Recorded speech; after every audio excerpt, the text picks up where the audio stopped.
ओम शांति। आज 20 जून 2022 की साकार मुरली।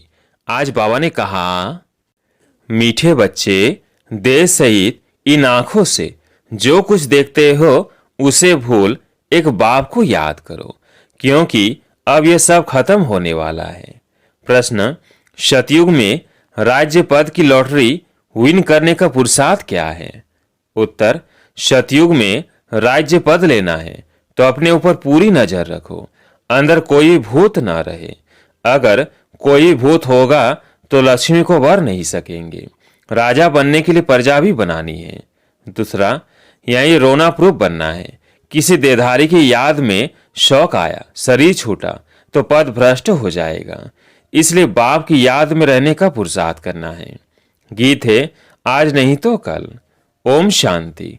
शिव बाबा कहते हैं ओम शांति, फिर इनकी आत्मा भी कहेगी ओम शांति। वह है परमात्मा और यह है प्रजापिता। इनकी आत्मा कहती है ओम शांति। बच्चे भी कहते हैं ओम शांति। अपने स्वधर्म को जानना होता है ना। मनुष्य तो अपने स्वधर्म को भी नहीं जानते हैं। ओम शांति अर्थात अहम आत्मा शांत स्वरूप है। आत्मा है मन बुद्धि सहित। यह भूल कर मन का नाम ले लेते हैं। अगर कहें आत्मा को शांति कैसे मिले तो बोलो, वाह, यह भी प्रश्न है। आत्मा तो स्वयं शांत स्वरूप है, शांति धाम में रहने वाली है। शांति तो वहां मिलेगी ना। आत्मा शरीर छोड़ चली जाएगी तब शांति में रहेगी। यह तो सारी दुनिया है, इसमें आत्मा का पाठ बजाना है। शांत कैसे रहेंगे? काम करना है। मनुष्य शांति के लिए कितना भटकते हैं। उनको यह पता नहीं है कि हम आत्माओं का स्वधर्म शांत है। अब तुमको आत्मा के धर्म का पता है। आत्मा बिंदी मिसल है। बाप ने समझाया है, सब कहते हैं निराकार परमात्माए नमः। परम पिता उनको ही कहा जाता है, वह तो है निराकार। उनको शिव परमात्माए नमः कहा जाता है। अब तुम्हारा बुद्धि योग उस तरफ है। मनुष्य तो सब देहाभिमानी है, उनका योग बाप तरफ नहीं। तुम बच्चों को हर बात समझाई जाती है। गाते भी हैं ब्रह्मा देवताए नमः। ब्रह्मा का नाम लेकर ऐसा कभी नहीं कहेंगे ब्रह्मा परमात्माए नमः। एक कोई परमात्मा कहा जाता है, वह है रचयिता। तुम जानते हो हम हैं शिव बाबा के बच्चे। उसने हमको ब्रह्मा द्वारा क्रिएट किया है, अपना बनाया है। ब्रह्मा की आत्मा को भी अपना बनाया है वर्षा देने के लिए। ब्रह्मा की आत्मा को भी कहते हैं मुझे याद करो। बीके को भी कहते हैं मामे कम याद करो। देह का अभिमान छोड़ दो, यह ज्ञान की बातें हैं। 84 जन्म लेते लेते अब यह शरीर जड़जड़ीभूत हो गया है, बीमार रोगी हो गया है। तुम बच्चे कितने निरोगी थे। सतयुग में कोई भी रोग नहीं था, एवर हेल्दी थे, कभी देवाला नहीं मारते थे। अभी से ही अपना वर्षा 21 जन्मों के लिए ले लेते हैं, इसलिए देवाला मार ना सके। यहाँ तो देवाला मारते ही रहते हैं। बच्चों को समझाया। गाते भी हैं परम पिता परमात्मा शिवाय नमः। ब्रह्मा को परमात्मा नहीं कहेंगे, उनको प्रजापिता कहा जाता है। देवताएं सूक्ष्म वतन में हैं, यह कोई को पता नहीं है कि यह प्रजापिता ही फिर जाकर फरिश्ता बनता है, सूक्ष्म वतन वासी बनता है, अर्थात सूक्ष्म देहधारी। अब बच्चों को बाप ने समझाया है, मामेकम याद करो। तुम भी निराकार हो, हम भी निराकार हैं। मामेकम याद करना है और जो भी देहधारी हैं उनसे बुद्धि योग हटाना है। देह सहित इन आंखों से जो कुछ देखते हो सब खत्म होने वाला है। फिर तुमको जाना है सुखधाम वाया शांति धाम।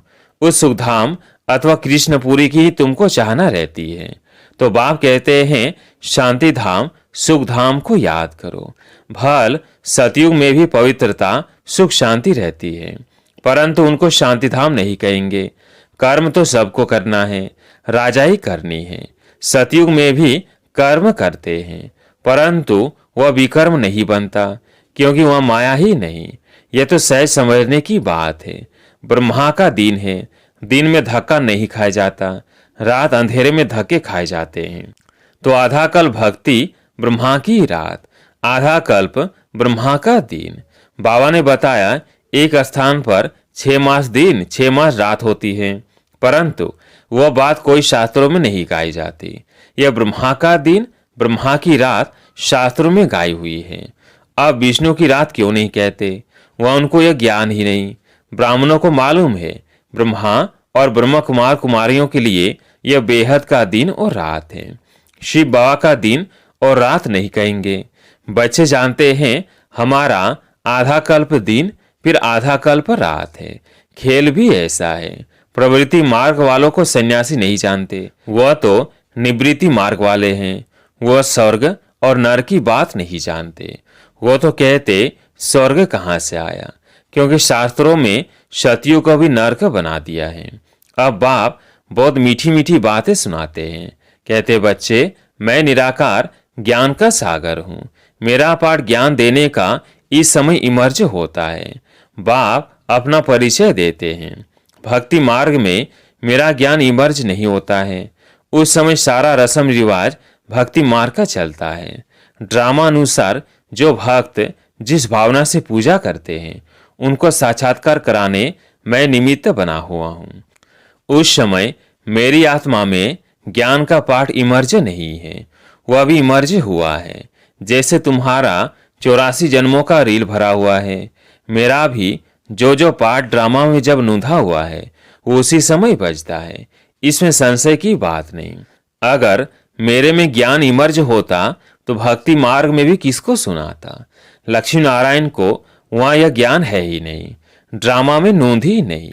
मनुष्य मात्र को और कोई कहते कि हमको फलाना गुरु सदगति देते हैं, परंतु गुरु लोग सदगति कैसे देंगे? उनका भी तो पाठ है। और कोई कहते हैं बरोबर दुनिया रिपीट होती रहती है, यह चक्र फिरता रहता है। उन्होंने फिर चरखा रख दिया है, सृष्टि का चक्र है। वंडर देखो, चरखा फिराने से पेट पूजा होती है। यहाँ इस सृष्टि चक्र को जानने से 21 जन्मों के लिए तुमको प्रारब्ध मिलती है। बाबा यथार्थ रीति अर्थ बैठ सुनाते हैं, बाकी सब अयथार्थ सुनाते हैं। तुम्हारी बुद्धि का ताला खुला हुआ है। ऊंचे ते ऊंचे भगवान, फिर ब्रह्मा विष्णु शंकर है सूक्ष्म वतनवासी, फिर स्थूल वतन में पहले लक्ष्मी नारायण, फिर जगत अम्बा जगत पिता है। वो संगम के हैं, है तो मनुष्य ही, भुजाएं आदि कुछ भी है नहीं। ब्रह्मा को भी 2 भुजा है। भक्ति मार्ग के चित्रों में कितनी भुजाएं दे दी है। अगर किसको 8 भुजा हो तो 8 टांगे भी होनी चाहिए। ऐसे तो होता नहीं। रावण को 10 शीश दिखाते हैं तो टांगे भी बीच देनी चाहिए। ये सब है गुड़ियों का खेल, कुछ भी समझते नहीं। रामायण जब सुनाते हैं तो बहुत रोते हैं। बाप समझाते हैं ये सब है भक्ति मार्ग। जब से तुम वाम मार्ग में गए हो तब से काम चिता पर बैठ तुम काले बन गए हो। अब एक जन्म में ज्ञान चिता का हथियाला बांधने से एक ही जन्म के लिए वर्षा मिलता है। वह आत्म अभिमानी रहते हैं। एक पुराना शरीर छोड़ दूसरा नया ले लेते हैं। रोने आदि की बात नहीं रहती। यहाँ बच्चा पैदा होगा तो बधाई देंगे, धूमधाम से मनाएंगे। कल बच्चा मर गया तो यह हुसैन मचा देंगे। दुखधाम है ना? जानते हो भारत पर ही सारा खेल है। भारत अविनाशी खंड है, उनमें ही सुख दुख नर्क स्वर का वर्षा होता है। हेवनली गॉड फादर ने ही जरूर हेवन स्थापन किया होगा। लाखों वर्ष की बात हो तो कोई को याद भी कैसे पड़े, किसको भी पता नहीं है। स्वर्ग फिर कब होगा? कह देते हैं कलयुग की आयु अभी 40,000 वर्ष है। अब 40,000 वर्ष में कितने जन्म लेने पड़े, जबकि 5,000 वर्ष में 84 जन्म है। अब तुम बच्चों की समझ में आता है। तुम रोशनी में हो, बाकी जिनको ज्ञान नहीं वो अज्ञान नींद में सोए पड़े हैं। अज्ञान अंधियारी रात है, अर्थात सृष्टि चक्र का ज्ञान नहीं है। हम एक्टर है। ये सृष्टि चक्र के 4 भाग है। इन बातों को मनुष्य ही जानेंगे। अभी तुम बच्चे जानते हो। बाप नॉलेजफुल है, उनमें जो खूबियां हैं वो सब तुमको दान देते हैं। ज्ञान के सागर से तुम वर्षा लेते हो। बाबा हमेशा कहते हैं देहधारी को याद नहीं करो। भल मैं भी देह द्वारा सुनाता हूँ, परंतु याद तुम मुझ निराकार को ही करना। याद करते रहेंगे तो धारणा भी होगी, बुद्धि का ताला भी खुलेगा। 15 मिनट व आधा घंटा से शुरू करो, फिर बढ़ते रहो। पिछाड़ी के समय सिवाय एक बाप के कोई की याद ना रहे, इसलिए सन्यासी सब कुछ छोड़ देते हैं, तपस्या में बैठते हैं। जब शरीर छोड़ते हैं उस समय आसपास का वायुमंडल भी शांति का हो जाता है, जैसे कोई शहर में कोई महापुरुष ने शरीर छोड़ा है।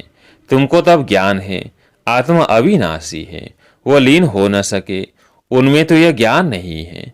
बाबा समझाते हैं आत्मा कभी विनाश होती नहीं। उनमें जो ज्ञान है वह भी कभी विनाश नहीं होता। इम्पॉसिबल ड्रामा है। सतयुग, त्रेता, द्वापर, कलयुग, यह चक्र फिरता रहता है। तुम फिर लक्ष्मी नारायण बनते हो, फिर नंबरवार और धर्म वाले भी आते हैं। God father is one. सतयुग से कलयुग तक वृद्धि को पाते रहते हैं।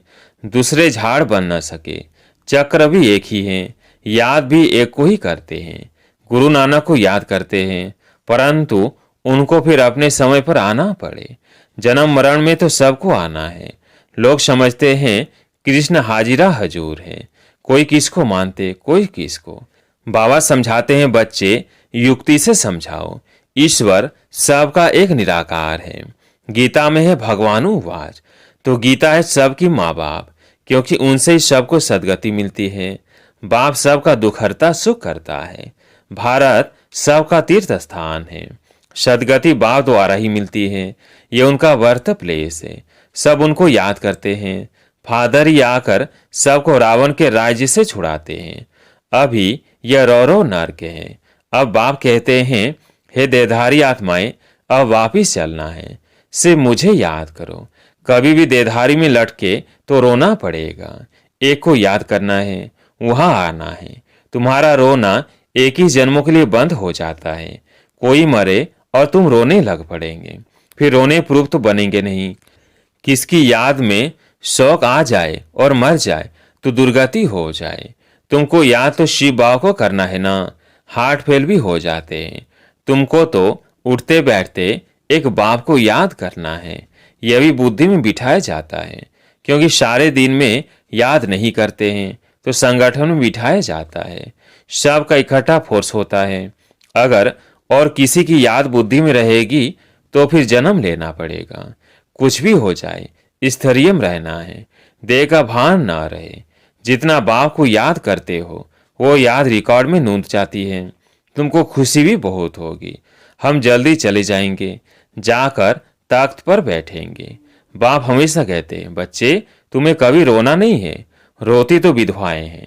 तुमको सर्वगुण संपन्न यही बनना है, जो फिर अविनाशी हो जाता है। मेहनत चाहिए, अपने पर नजर रखनी है। कोई भूत होगा तो ऊंच पद पा नहीं सकेंगे। नारद भक्त था, लक्ष्मी को वरने चाहता था, परंतु शकल देखी तो बंदर मिसल। तुम पुरुषार्थ कर रहे हो लक्ष्मी को वरने के लिए। जिसमें 5 भूत होंगे वो कैसे वर सकेंगे? बहुत मेहनत चाहिए। बड़ी जबरदस्त लॉटरी विन करते हो।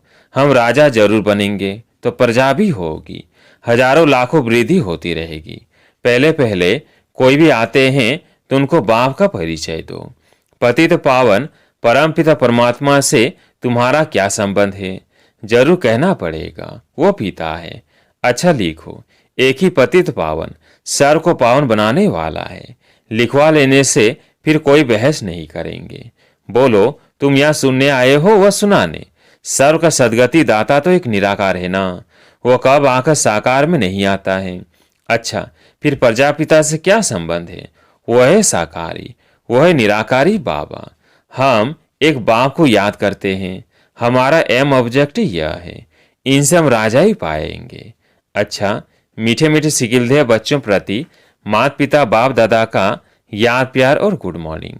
रूहानी बाप की रूहानी बच्चों को नमस्ते। हम रूहानी बच्चों की रूहानी बाप दादा को याद प्यार गुड मॉर्निंग नमस्ते नमस्ते। धारणा के लिए मुख्य सार। पहला पॉइंट, किसी भी देहधारी में अपनी बुद्धि नहीं लटकानी है। याद का रिकॉर्ड ठीक रखना है, कभी भी रोना नहीं है। दूसरा पॉइंट, अपने शांति सौधर में स्थित रहना है। शांति के लिए भटकना नहीं है, सबको इस भटकने से छुड़ाना है। शांति धाम और सुख धाम को याद करना है। आज प्यारे मीठे बाबा का वरदान, निर्माणता द्वारा नव निर्माण करने वाले निराशा और अभिमान से मुक्त भव। निर्माणता द्वारा नव निर्माण करने वाले निराशा और अभिमान से मुक्त भव। कभी भी पुरुषार्थ में निराश नहीं बनो। करना ही है, होना ही है। विजयमाला मेरा ही यादगार है। इस स्मृति से विजयी बनो। एक सेकंड व मिनट के लिए भी निराशा को अपने अंदर स्थान न दो। अभिमान और निराशा यह दोनों महाबलवान बनने नहीं देते हैं। अभिमान वालों को अपमान की फीलिंग बहुत आती है। इसलिए इन दोनों बातों से मुक्त बन निर्माण बनो, तो नव निर्माण का कार्य करते रहेंगे। स्लोगन: विश्व सेवा के तख्त नशीन बनो तो राज्य तख्त नशीन बन जाएंगे। विश्व सेवा के तख्त नशीन बनो तो राज्य तख्त नशीन बन जाएंगे। अच्छा, ओम शांति।